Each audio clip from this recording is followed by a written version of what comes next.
Morning students, how are you? Today we are starting. We are ongoing content that is related to the last content of the chapter number 2 of history about the writing and city life in Mesopotamia. So, as per our content, everybody knows about the urban life was started in the Mesopotamian culture. So these areas, those which are famous for the urban towns, famous for the writing skills and are famous for the many craft or trade production. So these areas become a major point, urban center for the trade activities. So just like other centers, Mesopotamia is converted into the greatest urbanic center on that civilization.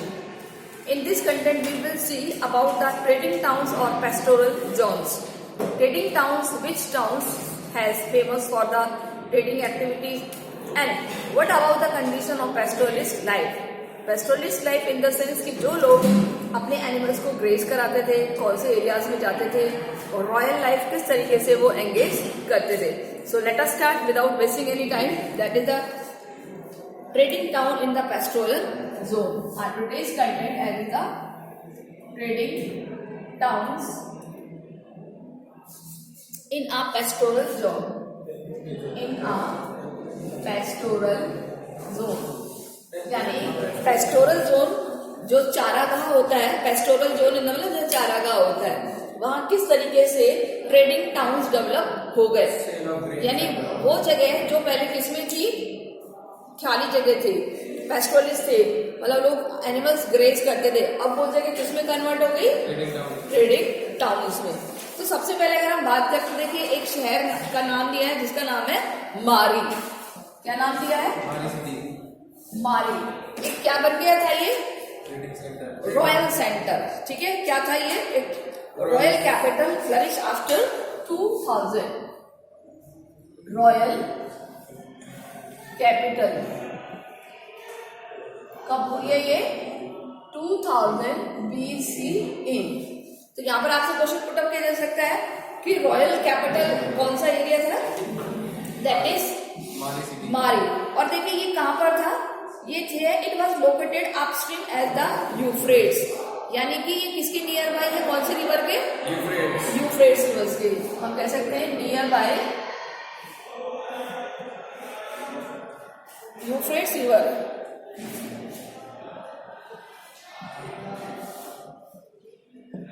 हमने बताया था कि कितने reverse होती है, आप इसको note down भी करते जाइए साथ के साथ. ठीक है, क्योंकि ये आपका एक तरीके से स्मॉल क्वेश्चन का वर्क भी है. यहाँ पर कौन कौन रहता था, फार्मर्स एंड पेस्टोलिस्ट लिव इन मारी. यानी कि मारी में कौन कौन रहता था, फार्मर्स भी रहते थे और पेस्टोलिस्ट भी रहते थे. क्योंकि ये जो एरिया था वो पहले कैसा एरिया था, द होल एरिया इज ग्रानी पेस्टोरल एरिया था. कैसा एरिया था ये, पेस्टोरल. तो यहाँ पर ज्यादातर जब पेस्टोरल एरिया है तो कौन लोग रहते होंगे, फार्मर्स और पेस्टोलिस्ट. यहाँ पर सबसे ज्यादा जो नोमैडिक कम्युनिटी है western east desert, it used to come from the prosperous agriculture hitline. These included the Akkadian, Amorites, Assyrians and the Armenians. The king's Mari was Amorites, whose race differed from the original inhabitant. यानी कि जो यहाँ का राजा था वो बड़ा ही different clothes को where करता था ऑन दैट टाइम. तो उसकी वजह से वहां पर एक बहुत बड़ा चेंज हमें देखने को मिला है. यहाँ पर अब हम एक क्वेश्चन प्रिपेयर करेंगे जिसका आंसर आपको करना होगा. It is also given in your book कि द ज्योग्राफिकल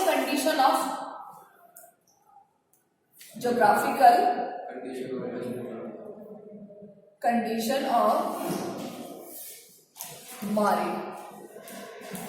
यानी मारी का अब कैसा कंडीशन थी, पेज नंबर 41 पे आपको इसका आंसर मिल जाएगा. तो ये क्वेश्चन आपको सॉल्व करना है. ये इसका एक छोटा सा इंट्रोडक्शन है. देखिए मैं आपको बताती हूँ कि Mari stand not on the southern plain, it is a highly productive agriculture the much further upstream of the Euphrates, जहां पर एग्रीकल्चर और animal rearing were carried too close to each other in this region. Some communities of the kingdom of Mari had both farmers and the pastoralists, but most of the territory was used to the pasturing sheep and goats. ज्यादातर area कैसा था वहां का? Sheep और God's का। तो इसका answer आपको यहाँ तक करना होगा। फर्स्ट पैराग्राफ में आपको ये मिल जाएगा।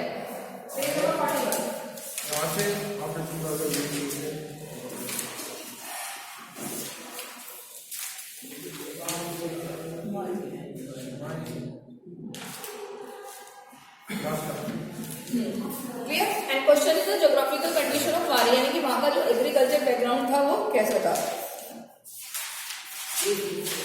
Mesopotamian society and culture were open to the different people, and the culture as a result to mixed culture was developed there. So Mari city is a major center of trade, being situated at the bank of Euphrates river. From the wood, copper, tin, oil, wine, the various other goods were tried to Turkey, Syria and Lebanon. यानी कि मारी में और कौन कौन से trade होते थे? It is all the trade centre like tin, और किस किस का ट्रेड हो रहा है? वुड, कॉपर, कॉपर, और इसके अलावा हो रहा है ऑयल, वाइन, ऑयल और वाइन। ठीक है, तो दो तीन चीजें ये इसमें नाम डाल देना कि जो मारी का एरिया था वो मोस्ट फेमस था। Wood, copper, tin, oil, wine and various good traded to Turkey, Syria और लेबनान। कहां से ट्रेड करते थे? ट्रेडेड विद सीरिया, लेबनान और टर्की। ये इसका ज्योग्राफिकल कंडीशन ऑफ मारी का। हाँ, ये तो ज्योग्राफिकल कंडीशन जो मैंने आपको बिल्कुल बताया वो आंसर करना है। इसमें क्या टॉपिक? ये इसमें इंफॉर्मेशन है अबाउट द मारी। जो मारी था वो आप डाल सकते हो, या आपके इसके इंट्रोडक्शन में डाल देंगे आप लोग। ठीक है, जब आप इसका क्वेश्चन का आंसर लिखेंगे तो उसका इंट्रोडक्शन लिखेंगे तो आप उसमें भी डाल सकते हो। ये आप अलग से भी बना सकते हो। Main trade activity in the मारी, क्या लिखेंगे हम? मेन एक्टिविटी इन मारी। मारी किसके लिए फेमस था? एक बहुत बड़ा ट्रेड सेंटर था। किस किस का ट्रेड होता था? Tin, would, copper, oil and wine. कहां कहां से ट्रेड करते थे? सीरिया, लेबनान और टर्की से ये लोग करते थे। इसके अलावा द मारी city was not military strong but is especially prosperous, यानी कि बहुत ज्यादा ये स्ट्रॉन्ग नहीं था एरिया, बट अगर हम बात करें तो ये जो एरिया था बहुत ज्यादा प्रॉस्पेरियस था। प्रॉस्पेरियस मतलब समृद्धशाली एरिया होना। क्यों फेमस था? अब इसकी ज्योग्राफिकल कंडीशन में देखा कि यूफ्रेट्स रिवर के नियर बाई है ये, एग्रीकल्चर अच्छी थी। एग्रीकल्चर अच्छी थी तो फूड की कमी नहीं थी। इसके पास कमी किसकी थी? मिनरल्स की थी। तो मिनरल्स को कहां से लाता था? अब वो ट्रेड एक्सचेंज कर रहा है, वहां से फूड दे रहा है और यहाँ से मेटल्स ले रहा है। फूड रिसोर्सेज में ज्यादा था क्योंकि एग्रीकल्चर अच्छा था। एग्रीकल्चर इसलिए अच्छा था क्योंकि एक तो साउथ साइड आता है और यूफ्रेट्स रिवर के नियर बाई था। यूफ्रेट्स हमेशा वहां की पेरेनियल रिवर है जो हमेशा बहती रहती थी। क्लियर? तो इसलिए ये एरिया सबसे ज्यादा फेमस हो गया था। नाउ नेक्स्ट अगर हम देखें, आपकी बुक में भी दिया हुआ है कि a few gain the power of establish their own rule. कुछ पावर है जिन्होंने अपन रूल करना शुरू किया है। ये रहा question. A few gain underline कर लीजिए इसे। चार जो नाम दिए हुए हैं, that is the Akkadians, Amorites, Assyrians and the Armenians. The more about rulers, a pastoralist society. The king of Mari was Amorphs, who dressed different from that the original inhabited, who respected not only the goods of Mesopotamia but also raised a temple at Mari for Dagon. कौन कौन सी pastoralist राजा हुए हैं? ये चार आपको लिखने हैं। आपको क्वेश्चन क्या करना है? Name of pastoralist rulers of Mesopotamia. किस किस के नाम लिखेंगे आप? ये अलग से क्वेश्चन है। यस, मैं आपको फिर से बता देती हूँ। The king of Mari were Amorites, Akkadians and Assyrians और अर्मेनियंस। क्लियर? चारों नाम आप लिख देंगे। Okay, now next come to the next page. Zimrilim, ये कौन है? जिमरिल्म वहां का किंग है ये, ठीक है। उसका एक पैलेस के बारे में पढ़ते हैं, पैलेस ऑफ मारियो किंग जिमरिल्म। मैं इसको बिठा दूं, क्वेश्चन लिखते हैं दोनों, ये दो क्वेश्चन आपको करने हैं। ओके, यस, ये क्वेश्चन आपको करना बेटा, और ये आपको नोट्स में डालना है। Okay, which name the पेस्टोलिस्ट ruler of Mesopotamia. पेस्टोलिस्ट ruler है ना, ये चारों उनकी जातियों से है ये।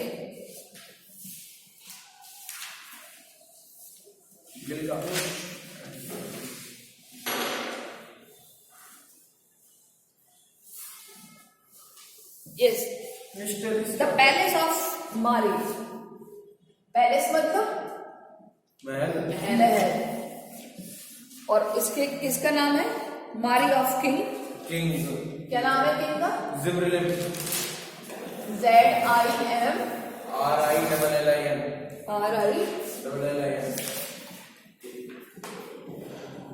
जिमरिल्म।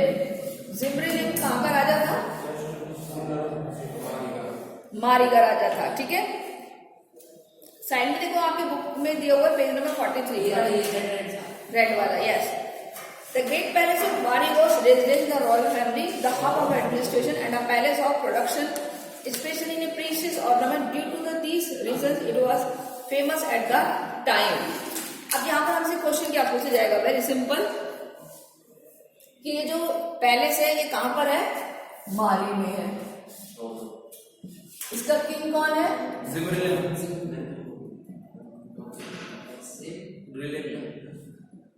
ठीक है, ये कैसा था उस टाइम? अगर हम बात करें तो ये एक ग्रेट पैलेस था। ग्रेट पैलेस एक बहुत बड़ा महल था। इसकी फोटो भी दी हुई है इससे पहले वाले पेज पर, है ना, मतलब इसके साथ में ही, बिल्कुल, जो कि द हब ऑफ एडमिनिस्ट्रेशन था।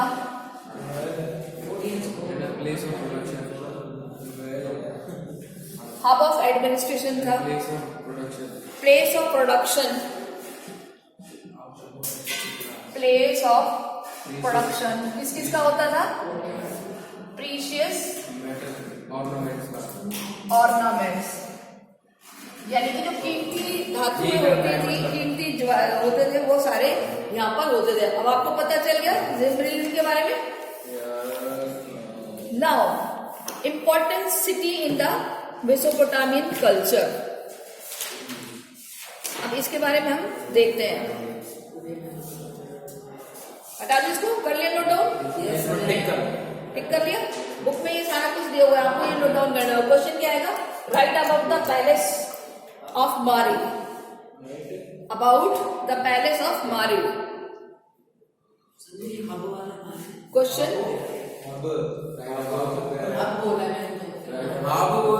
Right about the palace of मारी। तो आप ये इसमें 4-5 लाइनें लिख देंगे तो भी आपका आंसर होगा, ठीक है। Next question.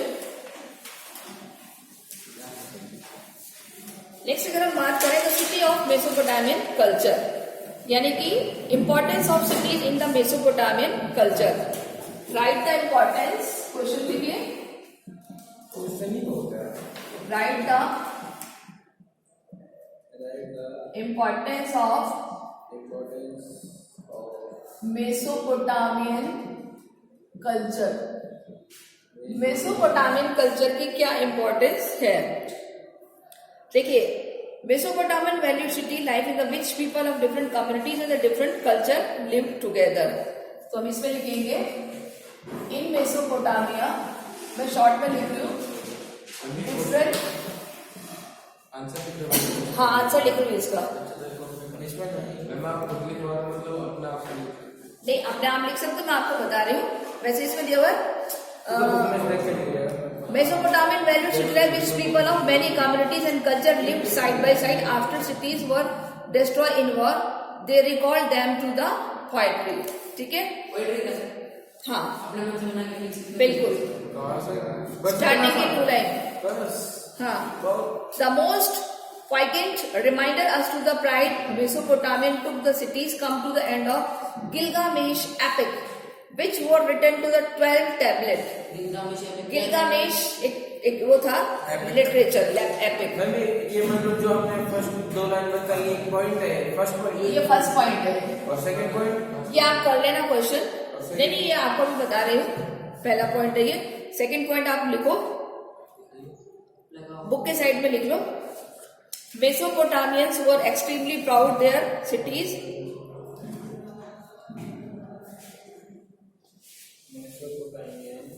Were extremely proud on their cities.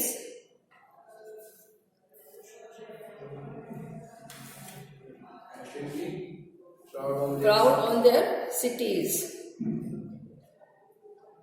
So that was Mesopotamian culture very important. तो ऊपर वाली 2 लाइन और ये लिख के इसका आंसर कवर अप कर देना. मेरे क्वेश्चन क्या लिखवाया है?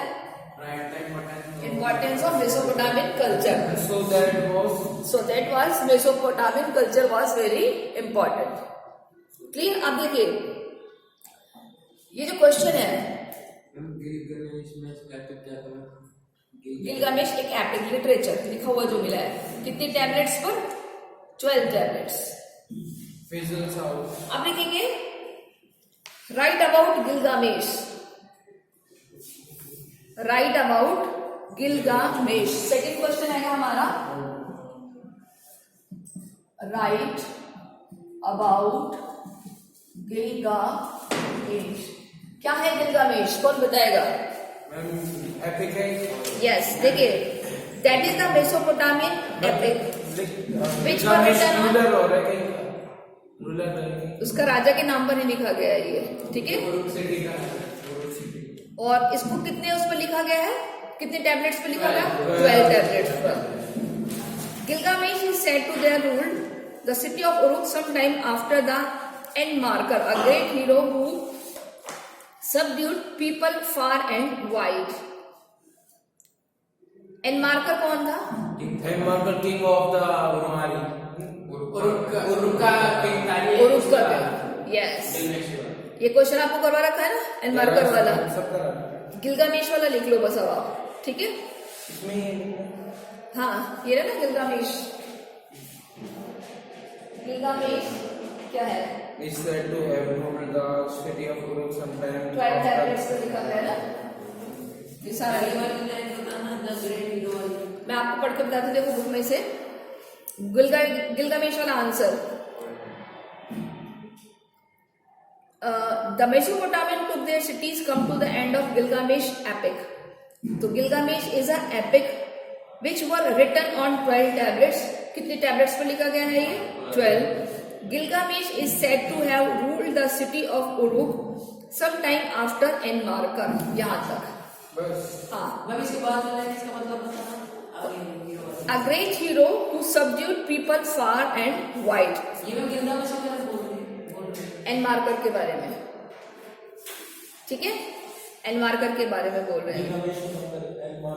एनमार्कर आया था. Now the legacy of writing. Next question आएगा हमारा the legacy of writing. Of writing. लेखन कला में हमें क्या दिया है मेसोपोटामियन ने? इसको मैंने पहले भी लिखा है आपको question. Describe the legacy of writing. देखिए सबसे पहले अगर हम बात करें the Mesopotamians specially famous for the tradition of mathematics. Mesopotamians fully familiar with the multiplication, division, square root. Divide 1 in 12 months, 1 month into 1 week and 1 day into 24 hours. ये सारी चीज आपको करनी है. ये सेकंड पैराग्राफ में ये डिवीजन ऑफ द ईयर मिल गया. Division of the year. So 12 months according to the revolution to the moon, earth, division of month into the 4 weeks, the 1 day 24 hours, and the 60 hour into 60 minutes. All that take gain to granted to the our daily lives has come to us from the Mesopotamia. So these time divisions were adopted the success of the Alexander from the transmitted to the Roman world, then to the worlds of Islam, and then to the medieval Europe. So theme यहाँ तक करना है, medieval Europe तक. Europe तक करना है. हाँ, Europe तक. ठीक है, यानी ये हमें किसने दिया है? अलेक्जेंडर. मेसोपोटामिया ने. क्या दिया है मेसोपोटामिया ने? 1 घंटे. Division of time. किस बेसिस पर? On the basis of mathematics. किसके रूल्स है हमारे पास? मैथमेटिक्स के. उसके अलावा astronomy. Astronomy in the sense जो हमारा खगोलीय शास्त्र होता है, on the basis of astronomy.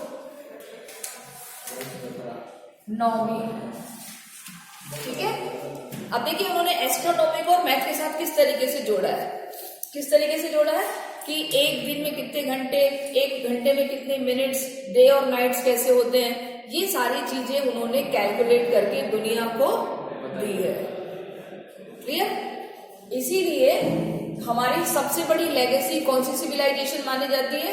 Mesopotamia. Legacy मतलब जिससे हमने कुछ सीखा है. मेसोपोटामिया ने क्या दिया है? लेगेसी मतलब देना. लेगेसी मतलब देना. तो राइटिंग के सेक्टर में हमें क्या दिया है? किसने? Mesopotamia. Clear? Any problem? Next last हो रहा है बस इसमें. 5 minute. Early library. The great Assyrian king Assurbanipal collected a library in his capital, Diva with tablets on history, epic, Roman literature, astrology, hymns. The poems were available here. चलो इसको तो रहने दो, तुम्हारे इसमें है भी नहीं, इसमें है क्या बोलते हैं ब्लॉक में. एंड अर्ली आर्कोलॉजिस्ट इस वाले में, लाइब्रेरी वाले में नहीं, इसमें करना है ना, अंडरलाइन करना है. An early library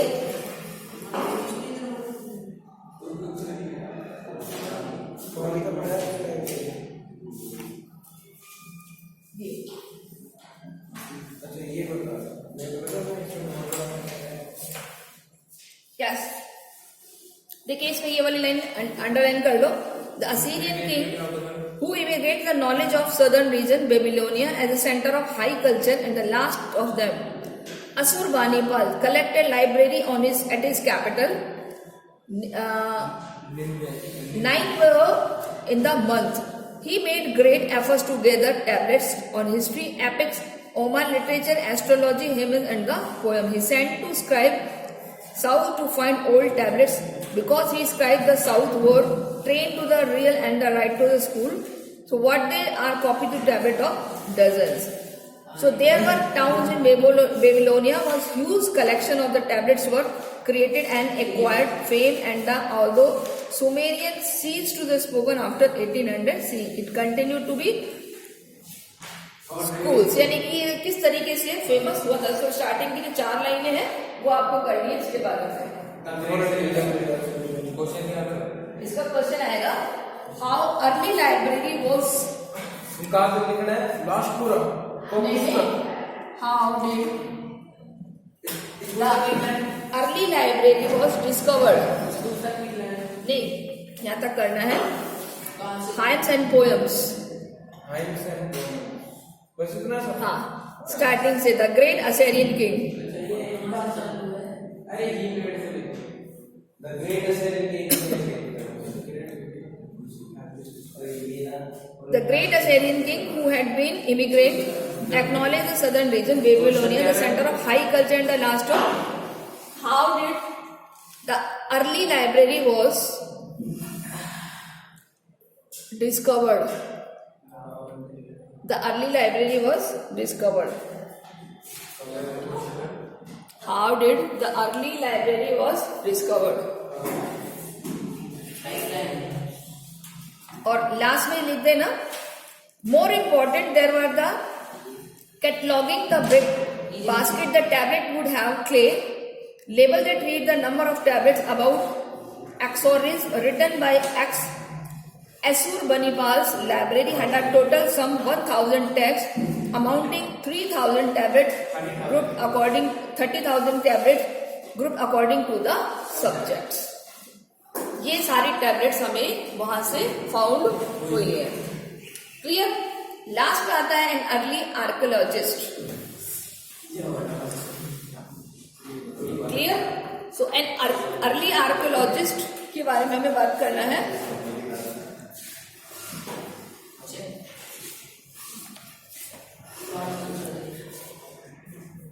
A man of southern merchants, Nabopolaris realized Babylonia from Assyrian domination 625 BCE.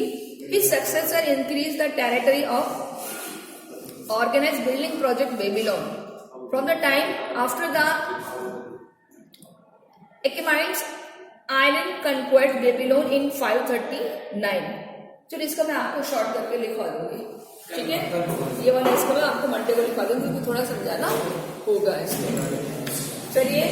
So I think students आपको भी चीजें समझ में आ रही होंगी. जिसने क्वेश्चन ऑलरेडी किए हुए हैं तो वो देख लेना. अगर नहीं किए तो आप उनको नोट डाउन कर लीजिए because these questions are very important for your exam. So I hope most of schools खुल चुके हैं तो आप लोग भी बच्चे स्कूल आइए और अपनी कंटिन्यू करिए स्टडीज को. फिर भी कोई प्रॉब्लम है then you can contact me. Okay. Thank you students. Good bye.